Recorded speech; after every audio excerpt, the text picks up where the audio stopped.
ni gute naba uwo kwizerwa ku bantu n'ibintu naragijwe? Ni gute naba uwo kwizerwa ku bantu n'ibintu naragijwe? Niyo topic y'uyu munsi, niyo tugiye kuganiraho. Ndagerageza gukoresha igihe gito gishoboka kugira ngo tuganire. Iyo tuvuze ngo ni gute naba uwo kwizerwa, ni ukuvuga ngo uri umuzezwa bintu. Umuzezwa bintu, Imana yakujeje umugore wawe, abana bawe kuba bamaze kubabona, hanyuma yongeraho n'amafaranga n'akazi aho ukora. Uri umuzezwa bintu n'abantu. Mukuri kugira ngo ube uri umuzezwa bintu mwiza, ugomba kwiga kubyaza umusaruro ibintu udasesaguye. Ugomba kwiga kubyaza umusaruro ibintu udasesaguye. Ni ukuvuga ngo muri ku mugani Yesu yaciye w'umuntu bahaye itaranto, hanyuma bamwe barazicuruza zirunguka, undi ahita arayifata ngo ayihambira neza, ayishira arayihamba. Umunsi boss yaje yishongora cyane nkaho yakoze ikintu cyiza. Nari nzi ko usarura aho utabibye. Aravuga. Iyo tuvuze umusaruro ni umwimbu mu Kirundi, ugomba kuba uri umuntu uzi gutanga umwimbu kandi udasesaguye. Hanyuma iyo tuvuze umusaruro ni no gukoresha umwanya neza. Umwanya bawita guhita k'ubuzima, ni ukuvuga ngo umunsi ugiye ntugaruka. Abagabo come on, reka mbabwire ikintu gikomeye. Umwanya nico kintu iyo gikoreshejwe nabi, umuntu ashobora kuva mu isi adakoze ibyo yagombaga gukora. Umuntu umwe yaratubwiye ngo ahantu hakize ku isi kuruta ahandi ni ku mpanda. Ngo kubera ko abantu bapfana amaproje, bapfana ibyiyumviro biremereye n'icyo Imana yabaremeye, bagapfa batagikoze kuko batigeze bakimenya. Hariya ahantu hari abagabo bafite ubwenge barinze bapfa, amaproje yabo adashizwe mu bikorwa. Rero ni ugukoresha umwanya neza, kuko umwanya ntuhoraho. N'imbaraga nazo ni byiza kuzikoresha neza. Murebe hano kera higeze kuba hari umushatsi, none ubu murebe uko hameze. Ubu buriya si uko bapfa, ni gake. Imana yabishize muri roranti, ariko ni ukudupfa. Ubu ngubu uracara umusore, wenda uzamuka esikariye bikoroheye, hari igihe uzasaza mu mavi hatangire kugira ikibazo. Bibiliya ukwiye kuyisoma amaso akiri mazima. Hari igihe uzajya ubisoma bishize hariya nkabwira ngo mufite ico mupfu. Ukwiye gukoresha imbaraga ufite hakiri kare, ukaba uwo kwizerwa kandi ugatanga umusaruro ku mwanya n'imbaraga ufite n'ibintu. Amafaranga cyangwa se ubutunzi n'ibintu udashobora kwizera neza. Maze iminsi ndeba ibiri kubera muri Turukiya na Syria. Abantu bararyamye bazi ko ubuzima bukomeje, ari abakire nk'uko ari abakire, hanyuma ubu hamaze gupfa ibihumbi birenze nka 50. Biriya bintu nta muntu yigeze abiteganya. Nta muntu yarazi ko bahura n'ibyago bingana kuriya. Ubutunzi ni ikintu kitari cyo kwizigira. Uyu munsi ubu uri boss, ejo hakazaza abantu vorije. Ko ari uko bimeze rero, ukwiye gukoresha ibintu neza. Hanyuma icya kabiri ni ukwirinda amakosa. Hari amakosa amwe namwe umuntu akora ntakosoreke. Hari amakosa adakosoreka. Nahoze mbwira Jeruve, ndamubwira Jeruve, nidukora ibyaha tuzakora ibyihanika, kuko ari bigoye kwihana. Ibintu wapanze ukabishira mu bikorwa, ukagwana n'umutima, umwuka wera akakubuza, ukazagera igihe ubikora. Ibyo bintu kubyihana birakomeye. Yego Imana ni inyembabazi, ntabwo tuzi imbabazi zayo uko zingana, ariko ishobora kukubabarira ukazahora n'isoni kubera ko wakoze amakosa menshi mu buzima. murareba ukuntu babara imyaka kuva ku munsi umwe kugera ku myaka 20 bayita imyaka yo kuregwa, ni imyaka yo gutega amaboko ababyeyi, ni imyaka yo kwiga. Hanyuma 20 kugera kuri 40 tuyita imyaka y'amakosa, haba harimo guhuzagurika, nta experience uba ufite, ni imyaka irimo amakosa ateye ubwoba. 40 kugera kuri 60 tuyita imyaka yo gukora, ni imyaka yo kugirirwa icyizere, ni imyaka yo gukosora amakosa, ni imyaka yo kubiba. Noneho 60 kugeza kuri 80 ni imyaka yo kurondogora, ni imyaka yo kwibagirwa, ni imyaka yo kwikunda, ni imyaka umuntu atakira impinduka, ni imyaka igoye yo gutegereza gupfa. Hanyuma iyo ukijijwe ushobora gusiga utanze umurage ugategura no musimbura uza gusimbura. Bijya bimbabaza rero iyo mbonye umuntu yakagombye kugera mu myaka y'umusaruro aribwo akubwira ibyiyumviro amaporoje afite, kandi kuyagira ni byiza ariko utagifite imbaraga zo kuyashyira mu bikorwa. Uzi ikintu bizakubyarira ni stroke, uzagira AVC, kubera ko ubwonko burashushe burakora cyane ariko imbaraga zo kubishyira mu bikorwa ntazigihari. Kubera iki? Igihe cyo kubiba ntabwo wari urimo gukora amakosa. Sinzi niba murabona ko abantu bakuze benshi basaza bicuza. Muzi impamvu bicuza? Nuko yakoze amakosa akaba adafite umwanya wo kuyakosora. Muri iki gihe rero tukwiye kwirinda tukagabanya amakosa. Hanyuma umuzezwa bintu akwiye kumenya kurinda ibintu n'abantu yizigiwe ko Imana yarakwizigiye guha umuryango, ni byiza kumenya kubarinda. Hanyuma nagira ngo mbabwire abagabo duteraniye hano, Imana niyo nyene ibintu byose. Reka mbikoreshe mu nteruro imwe mushobora kumva. Hirya yuko turi abagabo hari undi mugabo yitwa Imana. Mwemeranywa nanjye? Twebwe Imana yaratwizeye gusa, ariko Imana niyo nyene ibintu byose. Hanyuma wirakwizera. Imana yarabiremye ni ibigaba, hanyuma yaremye umugabo imuha inshingano, responsibility.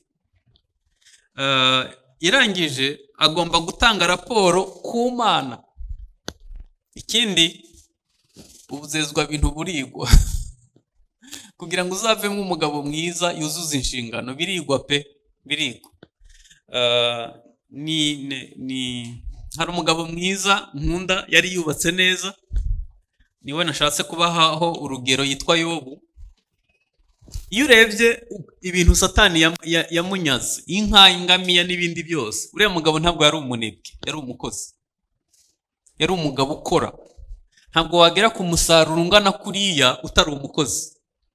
Ni ukuvuga ko mu rugo rero uyu muzezwa bintu yitwa Yobu ntabwo yari umunebwe, yari umukozi.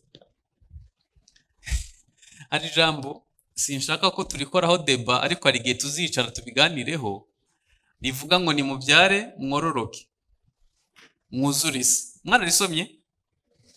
Ririya jambo ryandikanye amakosa muri Bibiliya y'Ikirundi n'Ikinyarwanda. Ryandikanye amakosa menshi, ariko muri Bibiliya y'Igiheburayo iyo bavuze kororoka ntabwo ari ukubyara gusa. Nukumererwa neza, nukororoka mu mwuka, mu bugingo no mu mubiri, niko mu Giheburayo rivuga.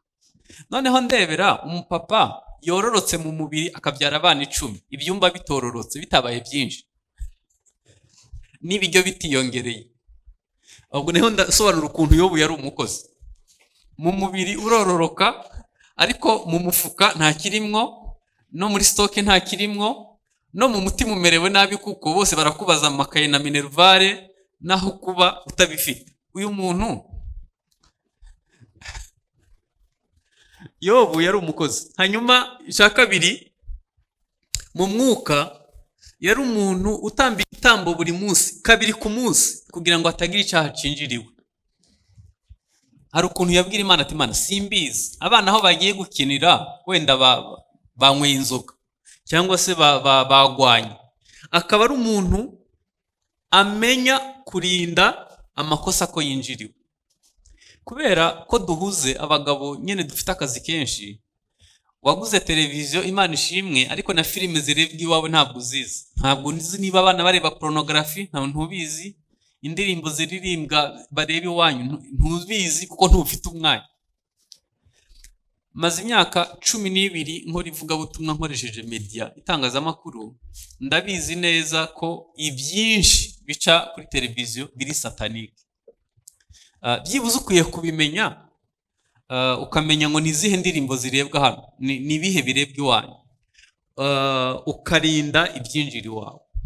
Ushobora kuba ufite umukozi w'umuhungu n'umukobwa mu rugo, hanyuma bagasigara basambana, ukazabibwirwa nuko batwaye inda, kubera ko byibuze ukwiye kuba ukurikirana. Icya gatatu, Yobu ntabwo yari umuntu uramye ibintu.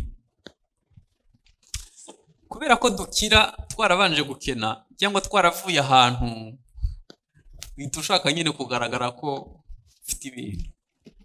Reka mbabwize ukuri, ndabizi ko Imana izabaha umugisha, ariko ntuzabisenge. Imana ni isengwa yonyine. Ukundisha uhoraho umutima wawe wose n'ubwenge bwawe n'imbaraga zawe. Ibindi ni ibikoresho, amafaranga ni ibikoresho, n'ibindi ni ibikoresho, ariko ntabwo dukwiye kubisenga. Nasomye inkuru y'umugabo, nzi ko namwe muzi. Uwo mugabo yararimye, areza, arangije kweza, ikintu yakoze ni kibi cyane. Ngo yahise abwira umutima ngo mutima wanjye, tuza uzajya umererwe neza, nta kibazo uzongera kugira. Imana itiramubwira ngo iri joro urapfa, ibyo wakoreye bizaba ibyande. Namaze igihe kinini ntaramenya icyaha uriya mugabo yakoze. Kurima ni byiza, kweza ni byiza, no kwimbura ni byiza. Muzi icyaha yakoze ni icyaha cyo kwitiranya ibintu. Ibyimburwa bibikwa mu kigega, ntabwo bibikwa mu mutima. Impuzu zibikwa muri garderobe, ntabwo zibikwa mu mutima. Amafaranga abikwa kuri konti, ntabikwa mu mutima. Umuntu yabibitse mu mutima agera igihe akabisenga. Yobu siko yari ameze.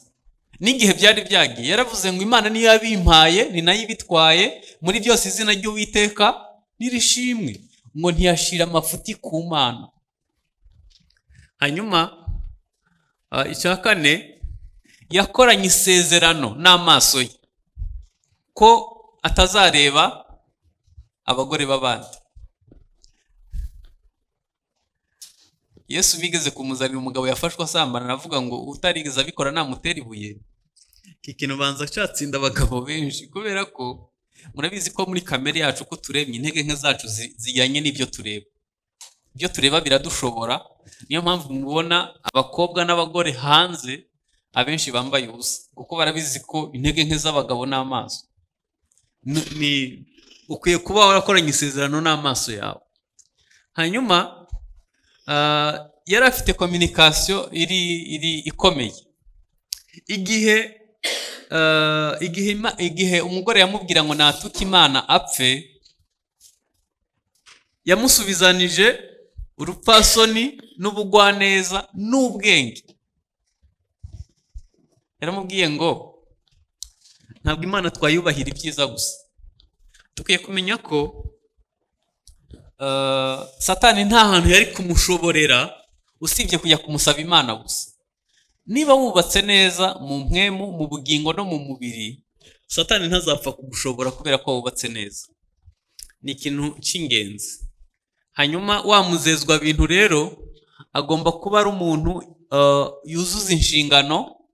Imana yaduhaye inshingano eshanu.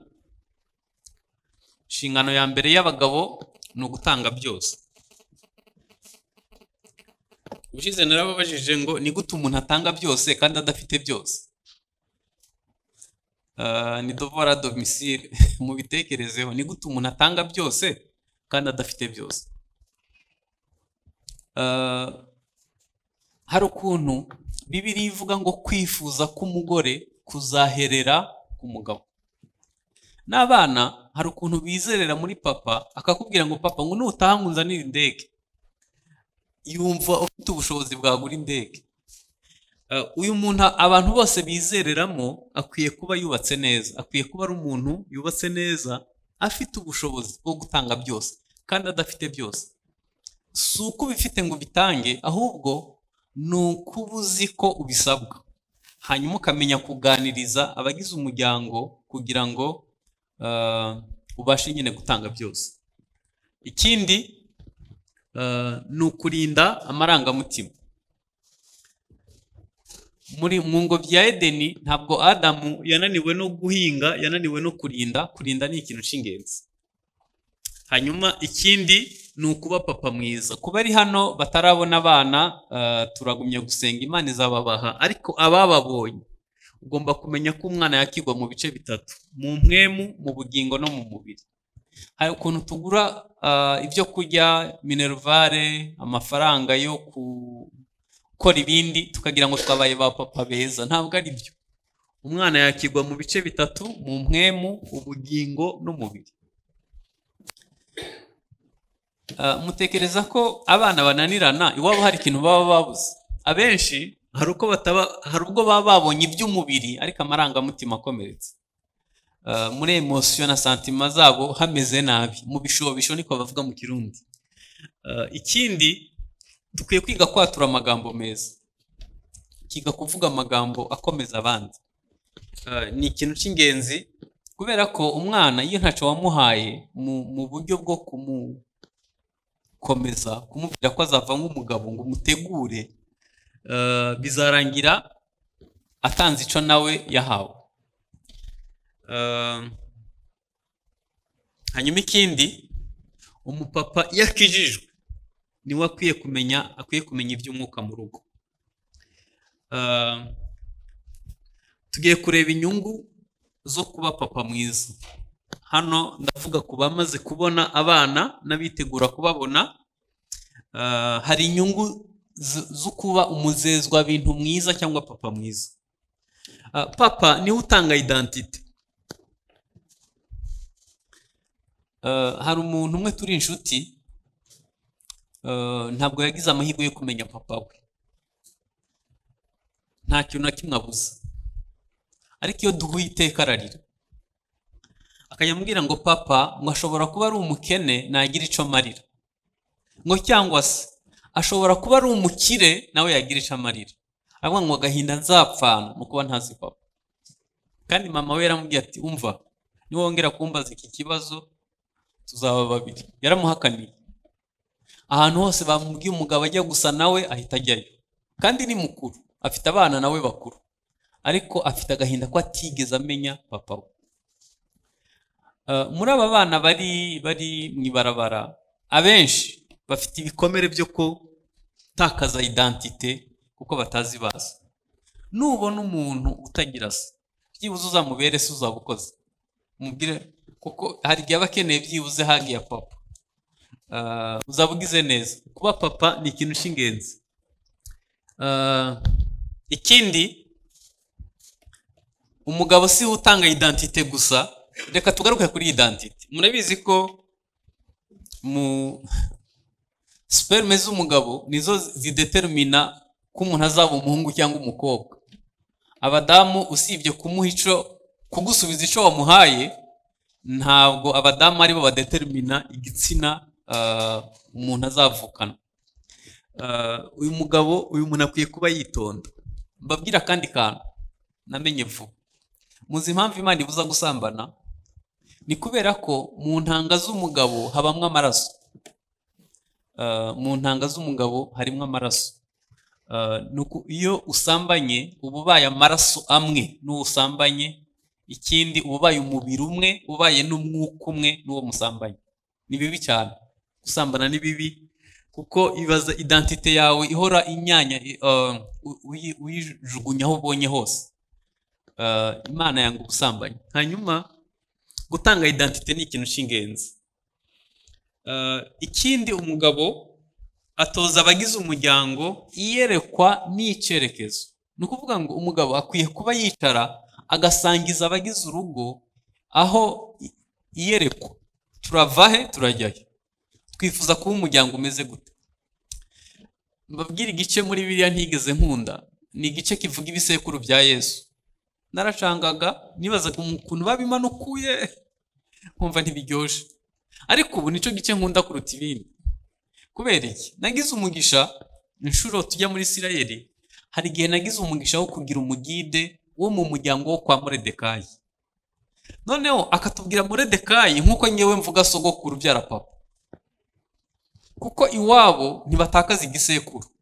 Kuva mu myaka 3000 ishize bari i Babuloni barashara bo kwa Moridekayi nyine, nta nubwo bahindura izina, umuntu yitwa izina ry'igisekuru. Numvisha ari ikintu gikomeye. Reka mbabwire inyungu zabyo. Muri 70 nyuma ya Yesu batakaje igihugu, batatanira ku isi yose. Bagarutse ejo bundi muri 48, bagarutse bakira Abayahudi, bacibuka ururimi rwabo, bacibuka imipaka yabo n'amasezerano Imana yabasezeranije. Ndabizi neza abantu bamaze imyaka, ngiye maze imyaka 26 ntaba mu Burundi.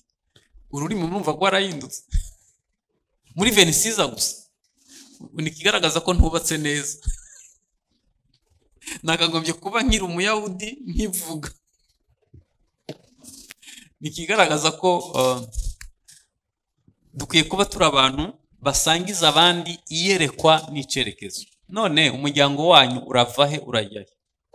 Mufite byibuze ujya wicarana n'abana bawe ukababwira ngo ibi n'ibi muzabyirinde, turava aha turajya. Gukunda igihugu naho biva, no kugira umuryango wubatse neza naho biva. Ni ibintu by'ingenzi dukwiye kwitondera. Hanyuma papa, ibi bikomoka kuri papa. Ikindi, papa akomokwaho n'ibyiza byose. Papa akomokwaho n'ibyiza byose, kubera mu mugabo Adamu niho havuyemo Eva. Hanyuma umuryango burabonetse, hazamwe abana. Nyuma y'abana murabizi ko hahita haza communauté, hanyuma iyo miryango ikabyara societe. Ni ukuvuga ngo umugabo ni fondation ya societe ku isi. Mu mugabo havuyemo umugore, muri uwo muryango havamwe abana, hanyuma babyara communauté ibyara societe. Papa iyo abaye mwiza cyangwa mubi bizaba uruhererekane ku isi yose. Ikibazo isi ifite uyu munsi ni uko abagabo bari kuva mu mwanya wabo. Isi ahantu igejeje umugabo tuzahakizwa n'Imana. Ari Kenya yigeze kuzamura umwana w'umukobwa ngo kubera ko abakobwa batize, barangije barabazamura babarenza aho bagomba kugarukira. Uzi ikibazo Kenya ifite uyu munsi? Baravuga ngo abakobwa baho bafite ubumenyi bwinshi n'amafaranga menshi, abahungu basigaye hasi. Bahita bavuga ati urumva abantu batari ku rwego rumwe ntabwo bashaka. Icyakora ahita avuga ati nzabyara umwana, nzashaka umuntu untera inda, mbyara umwana umwe murere, hanyuma sinzarongoka. Benshi bafashe icyo cyemezo kubera ko ibihugu biteye imbere uko umuryango wubatse iwabo. Murabizi, reka mwaruke uko Imana yawuteganyaga. Habanza Imana, hagakurikira Yesu, hagakurikira umugabo, hagakurikira umugore, hagakurikira abana n'abandi abagize umuryango mugari. Ariko kuri ubu habanza umugore, hagakurikira umwana, hagakurikira imbwa n'ipusi, umugabo akaza nyuma. Umva mwabagabo, nimutahagarara neza mu mwanya wanyu, isi izabirukanza, izabarenza aho mugomba kugarukira. Ugomba guhagarara mu mwanya wawe. Byibuze nubwo hanze abadamu bacu baba bajya kwiga ibyo ngibyo, ariko ukaba ufite ukuntu wicara n'umuryango wawe ukawubaka neza mu iyerekwa n'icerekezo wowe ushaka kijyanye n'ubumana. Kubera iki? Isi yo ntigufitiye imbabazi. Ukwiye kumenya kubaka umuryango nk'uko Bibiliya ivuga, nk'uko Imana iguhamagarira kuwubaka. Bitari ibyo uzasanga ibintu byaracuramye. Ikibazo isi ifite uyu munsi ni uko umugabo ari kuva mu mwanya we.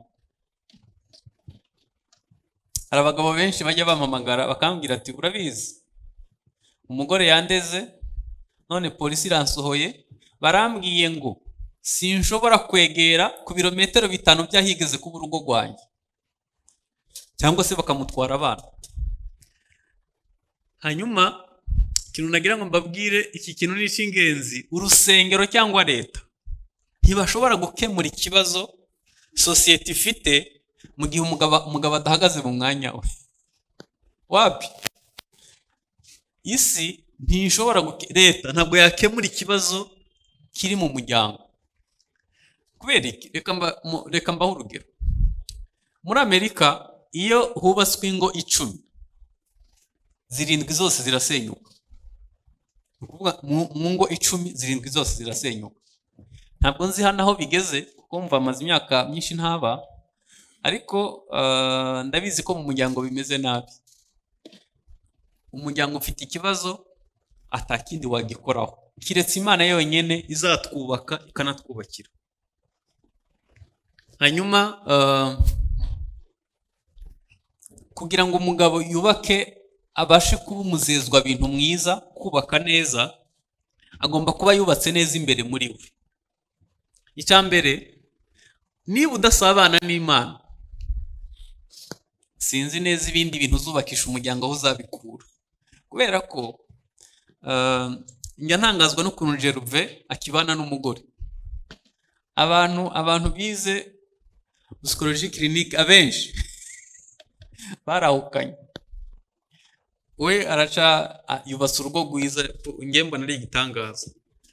Nagira ngo mvuge ko udasabana n'Imana ntabwo uzabona ahandi wakora ibyo wubakisha umuryango. Reka nsubiremo. Iyo ubana n'Imana, Imana igusangiza, iguha ibyo uha abari hasi yawe. Ndavuga umugore n'abana n'abandi. Hanyuma ikindi umugabo agomba gukora, akwiye kwigisha ukuri konyine kuva ku Mana, agatoza abagize umuryango indangagaciro. Ikindi, kugira ngo umugabo abishobore, akwiye kugira ibitekerezo bimurikiwe bihindutse. Abaroma 12:2 haravuga ngo ndabinginga kubw'imbabazi z'Imana mutange imibiri yanyu ko kwikorera kwanyu gukwiriye, ntimwishushanye n'abiki gihe, yamara muhinduke rwose. Nagiye mbona abapapa badashaka guhinduka, akavuga ngo mwabana mwe ngo muransaba ibirato, ngo twebwe muri 46 ngo twagenda kwiga nta birato, ngo kandi tukiga. Ntabwo wafata umwana wo muri 2023 ngo umurere nk'uwo muri 46. Hari abandi rero bahise baba bareseyare, adashaka kugira control ku kintu na kimwe. Umwana wamuhaye icyumba cye na smartphone ye, ntuzi n'ibyo areba, ntuzi ikintu na kimwe, kubera ko nyine urashaka uburenganzira. Ariko hakwiye kubamo balance. Ukwiye kuba uri umuntu umenya ngo muri iki gihe, kuba muri media byampumuye amaso. Indirimbo yose isohotse nshasha ndayimenye, kandi nyinshi usanga zuzuye ubusambanyi. Hanyuma rero kuko abahungu banyangomba kubarinda, turicana nkababwira rero, mwabonye ko ari indirimbo nshasha yasohotse, sawa turebe content irimo. Inyinshi ziba zuzuye umwanda.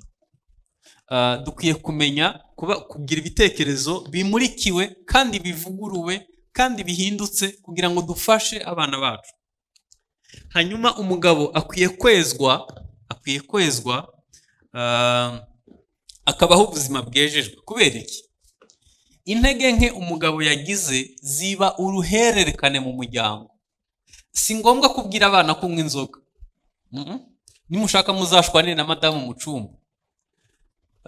Nubwo abantu batabibonye, ibyo tuvuga si byo bihindura abandi, ni umwuka ubiherekeje.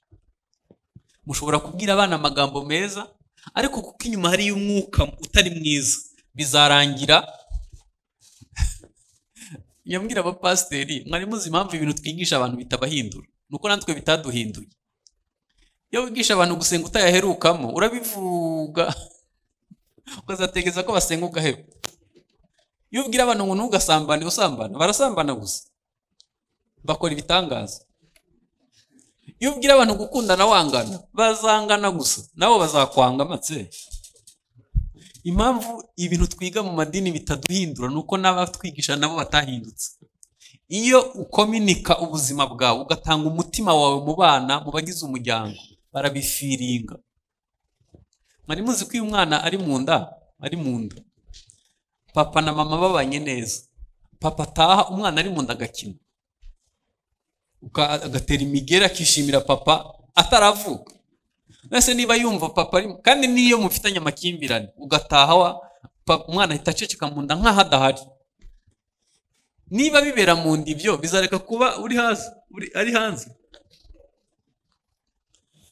Tugomba kwitoza kubaho ubuzima bwejejwe kugira ngo dukominike ubuzima. Hanyuma ni byiza ko papa amenya ingabire cyangwa se impano z'abagize umuryango. Hari akantu nababwiye ubushize nashaka kuko abasubiriramo kuko arabaje ubwa mbere. Nagize umugisha wo kuba mu muco mu mazu y'Abisirayeli. Natangajwe n'ukuntu barera umwana. Gukomera kwabo muzi gushingiye ku kuba mu muryango papa amenya ingabirano z'abana.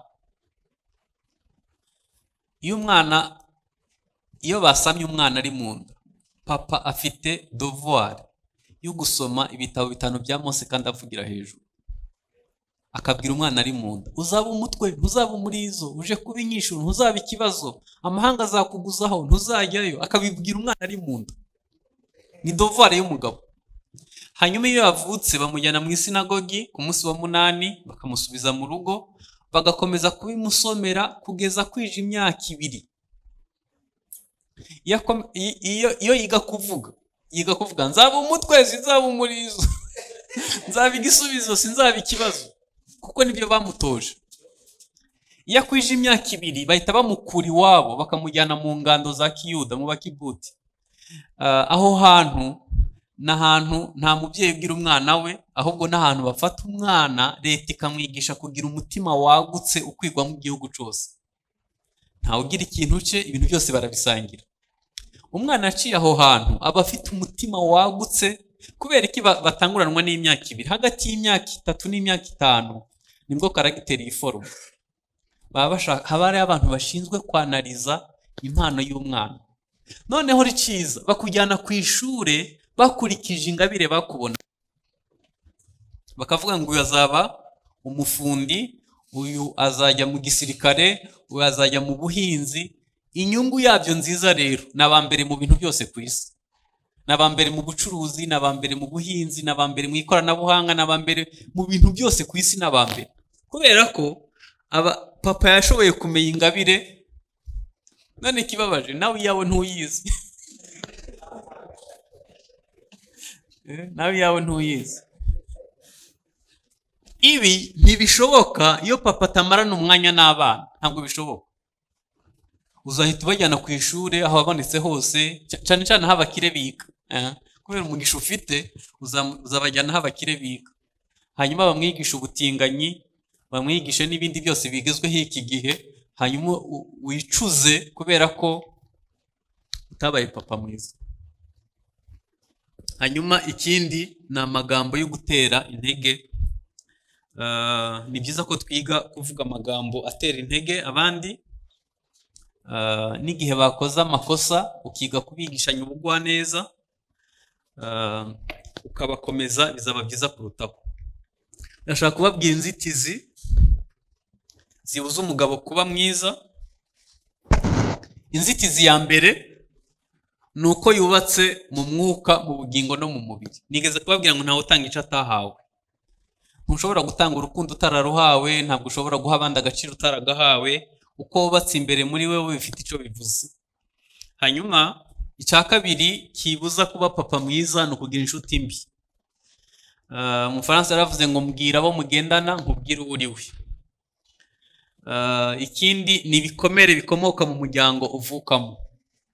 Ibikomere Gervais yarambwiye ngo umuntu ashobora kumarana igikomere imyaka 60 akazarinda gisaza, kubera ko ntigikizwa n'iminsi, ntigikizwa n'amafaranga watunze, gikizwa nuko waciye mu nzira yagenywe mu kugikira. Hanyuma ikindi kibuza umuntu kuba umugabo mwiza ni ibibazo rusange. ubu hari abantu bari batuye mu Gatumba, hanyuma Tanganyika iraduga basenyera amazu. Ni ibibazo rusange, hashobora kuza ibyago, hakaza ibibazo bitunguranye. Nageze hano nsanga hari ikibazo cya esanse yaje kuboneka. Urumva biriya ni ibibazo rusange. Ukraine yagwanye n'Uburusiya, ibiciro byikuba gatatu. Kiriya ni ikibazo rusange. Hari igihe umugabo asabwa ibirenze ibyo ashobora kubona kubera ubushobozi afite, kubera habaye ibibazo by'ibidukikije. Hanyuma ikindi kibuza umugabo kuba umugabo mwiza ni ukutagirana ubusabane n'Imana.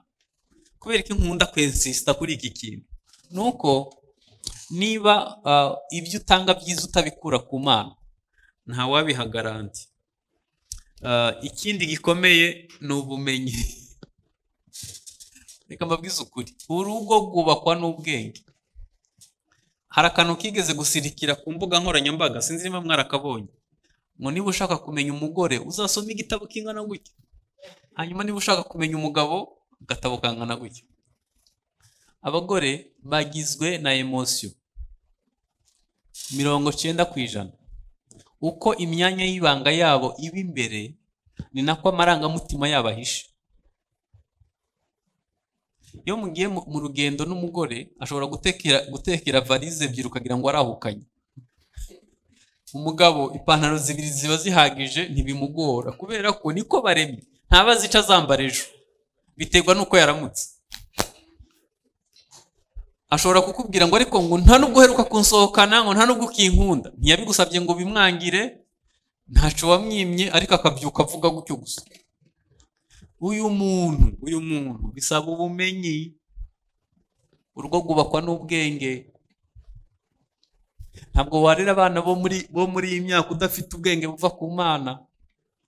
Kandi abagabo bo muri Mozambique na Zambia, simvuga mwebwe, ntibago bakunda kwiga. Yaravuze ngo umunyafrika ngo ushaka ngo kumuhisha, urango bigenza gute? Wewe urabyandika. Twe tuzabikiniramo filime nibwo muzabimenya. Kubera ko dufilime two baratureba. Ubumenyi ni ikintu cy'ingenzi. Nakoze amakosa menshi mu buzima kubera ubumenyi ntari mfite. Haba mu myubakire y'urugo, haba mu kurera abana, kubera ko hari ubumenyi ntari mfite. Mushaka mwareka mukaza tukiga ubumenyi. Kubera ko ndabizi ko uzakora amakosa menshi mu buzima ashingiye ku bumenyi buke. Kandi ubumenyi, reka nkubwize ukuri, ntabwo Imana ishobora gufata ibintu byose ngo bishire mu muntu umwe. Ushobora kuba uzi comptabilité ariko utize communication. Ushobora kuba uzi uri umupapa mwiza muri company ariko mu rugo bikakugora. Byibuze dukwiye kuza tukabwizanya ukuri, ukavuga ati aho mfite imbaraga naha, ariko aho mfite intege nke naha. Nibyo bizadufasha kubaka. Isomo rya mbere twiganye namwe ryavuga ibintu 5 dukwiye kugiramo ubumenyi nk'abagabo. N'imibonano mpuzabitsina nayo dukwiye kuyishakamo ubumenyi. None se isomo biga bagakora PhD, wowe nta wabikwigishije. Uzajya ubikora nyine uko ubyumva, hanyuma usinzire, ariko ingaruka zabyo zizakugora. Hanyuma ndashaka ko dusoza kugira ngo tuganire kunesha inzitizi. Ni gute twanesha inzitizi? Icya mbere na accountability. Guhora witeguye gutanga raporo. Niba nta muntu ushobora gusangiza uko wubatse urugo, byibuze ngo akubwire ngo bravo, hano ubikora neza, hano ukwiye gukosora, ukajya uhubuka gusa uko ubyumva, uzakora amakosa we. Uzamakora amakosa gusa n'icyo uzakora. Kubera ko Imana ishobora gufata ibintu byose ngo bishire mu muntu umwe. Ntabwo ari ukumena ibanga, oya. Ahubwo ukwiye kuba hari umuntu byibuze ushobora gusangiza raporo. Abantu benshi bagize ba pare bo kwifotoza ku wa gatandatu wa mariage. Cyangwa se pasiteri muherukana umunsi agushingira, ntimurongera kuvugana ku by'urugo rwanyu. Niba nta accountability, uzakora amakosa. Kandi abagabo rero nagira ngo bibutse ko hirya yuko turi abagabo hari undi mugabo yitwa Imana. Icya kabiri ni ukugira discipline. Nye n'umutungo, nye n'abantu n'ibintu yaguhaye. aragusaba disipurine. Nutagira disipurine ngo wubahirize amabwiriza ya nyine umutungo, uzakora amakosa. Kugira ngo uneshe inzitizi ni ukwiga kugira disipurine. Ikintu ukoze iminsi 90 gihinduka akamenyero, habitude, bizakorohera. Icya gatatu ni ukuzana umwimbo. Nyene umutungo, nyene ibintu yaguhaye abikeneyemo umwimbo, ibyo yakuragije. Ni ukuvuga ngo yifuza ko abana bawe bazaba beza, bakavamwa abagabo beza b'ejo hazaza, cyangwa abagore beza b'ejo hazaza. Hanyuma n'amafaranga, buriya amafaranga utunze ntabwo ari ayawe, ni ay'igihugu. Hari itegeko bushize bavuze ngo hari miliyoni utagomba kurenza mu kubikuza ku munsi. Nimwabonye ko amafaranga atari ayanyu, ni ay'igihugu. So ni gute ufata amafaranga y'igihugu ukayiyitirira, ukajya yumva ari ayawe? Ugomba kuzana umwimbo, ukajya wibuza ngo aya mafaranga Imana yampaye ni iki nyakoresha kugira ngo igihugu kibe cyiza kuruta uko kiri, umuryango wanyu ube mwiza kurutaho. Icya kane ni ukwiga gutega amatwi. Gutega amatwi hano harimo gutega amatwi Imana kugira ngo iguhishurire bishasha. Bijya bimbabaza iyo mbyutse mu gitondo nta revelation, nta hishurirwa mfite kuri ministry yanjye cyangwa se ku rugo rwanyu, birambabaza. Iyo Imana yaguhaye ijambo rishasha byibuze umenya icyo uko urisangiza abandi, ukamenya ngo uyu munsi ndayobora. Mwagira ngo ni utuntu dukomeye wapi? Hari igihe mbyuka numva nshaka gutanga free hug, nkagenda abantu bari mu rugo bose nkabahobera ku buntu. Uzi guhoberana na papa ukuntu biryoha cyane, nkatwe tutigeze tubibona. Icya gatanu ni ukumenya ukuri kw'ibidukikije n'ibindi byadutse. Nigeze kubivuga mu itangazamakuru. Umukozi w'Imana mwiza akwiye kuba afite Bibiliya hano, afite na journal hano, kubera ko ariko ushobora kuzasanga umujyi barawusakaye, barawushizeho amabati utabizi. Ari ukuntu ukwiye kumenya ukamenya ibishasha byadutse. Mbaye akarorero kamwe, murashaka kubyumva? Abatinganyi, hari ahantu murabona bakoresheje inama. Hari igikorane cy'abatinganyi murabona hano mu mujyi. Muzabo mufite hano mu mujyi uko bangana. Nico kintu ku isi gifite amamiliyoni n'amamiliyoni y'amadolari. Reka nkubaza, iyo ubonye umwana yiga muri kaminuza nko mu wa kabiri atwaye imodoka ya miliyoni 80, aba mu nzu y'igihumbi 500 y'idolari, mutegerezo ko aba yakuraye? Abenshi bagiye mu butinganyi, ntidufite umwanya wo kubimenya. Baramobiliza bariya abantu mu buryo buteye ubwoba. Nitutiga kumenya ibishasha byadutse ngo tumenye bimeze bite, tuzasanga n'abacu babatwaye. Hanyuma ikindi ni ugukoresha umwanya neza. Ikindi ni uko ukwiye kwiyevariwa, ukavuga ati ariko uyu mwaka uko nari nubatse nta kindi kintu nkwiye kongeraho. Nta rugo rwiza rubaho ku buryo nta kindi cyiza bakongera ngo rusheho kuba rwiza, nta na rumwe. Hanyuma ikindi ukwiye kugira habitude nziza zituma ugera kure. Ikindi shiraho ibibujijwe kuri wowe. Shiraho ibibujijwe kuri wowe. Ugerageze kuvuga ati iki kirazira n'iki kirazira, ushiraho za kirazira. Ikindi dukwiye kwitoza gukora ibintu bikomeye, kuraba kure no gukora ibintu bikomeye. Abagabo kamone, haleluya. Umuntu yakoze smartphone ni umukizwa. Arantu mwabisomye. Uwakoze Google ni mwene data. Google ntidufitiye umumaro. Ubu ko tungana uko twe ntabwo twakora Google yacu. Nta na kimwe Imana yatwimye, ahubwo icyo tubuze ni ukuraba kure. Jerove yavuze akantu kare numva karambabaje, kandi koko nababaye. Yambwiye ngo ariko nguzi ngo iyo dushaka ngo gusoma kuri Google umugabo mwiza, ngo tureba ibitabo abafaransa banditse n'abanyamerika. Ubu mu bantu bose dufite hano bazi ubwenge, habuze umuntu yakwandika igitabo cuko abagabo b'abarundi bakwitwara. Igifaransa n'icyongereza urakizi, kwandika nabyo urabizi, ariko ntidufite umwanya. None se abana bawe bazajya kwiga Abanyamerika n'Abafaransa uko bitwara, kandi nawe wari kubyandika basi ukabisiga kuri Google? Dukwiye kuba turi abantu bareba kure. Amen. 11 ni ugusoma no kwiga cyangwa kumva inyigisho zijyanye n'ibyo ukora. Niba wubatse urugo, gerageza wumve, nujya kuri YouTube byibuze urabe inyigisho z'umuryango. Ni gute nabo umugabo mwiza? Ni ibihe bishashanguye kongeramo bizakubera byiza kurutaho? Hanyuma ni gute dutakaza ubwizigiko? Aha hantu muhitondere. Abagabo benshi bazazira amafaranga, hanyuma abataziza amafaranga bazazira ubusambanyi. Abatazazira ubusambanyi bazazira ubwibone, kumva ko hirya y'uko uri umugabo nta wundi mugabo ari hejuru yawe, nta n'uwo ugomba guha raporo. Icyanyuma ni icubahiro. Abagabo bagikunda nka nyeneco, mbese bagikunda ku rwego rw'Imana. Ibi bintu nibyo bituma dutakaza ubwizigiko. Ibi bishobora gusenya urugo rukavaho, bishobora gutuma utaba umwizigirwa muri sosiyete, bishobora gutuma utakaza n'ubukirisitu. Ibi ni bibi. Ni ukubyitondera. Hanyuma ni ikihe muri ibi bintu 4 kikubangamiye gishobora gutuma urugo rwawe rusenyuka?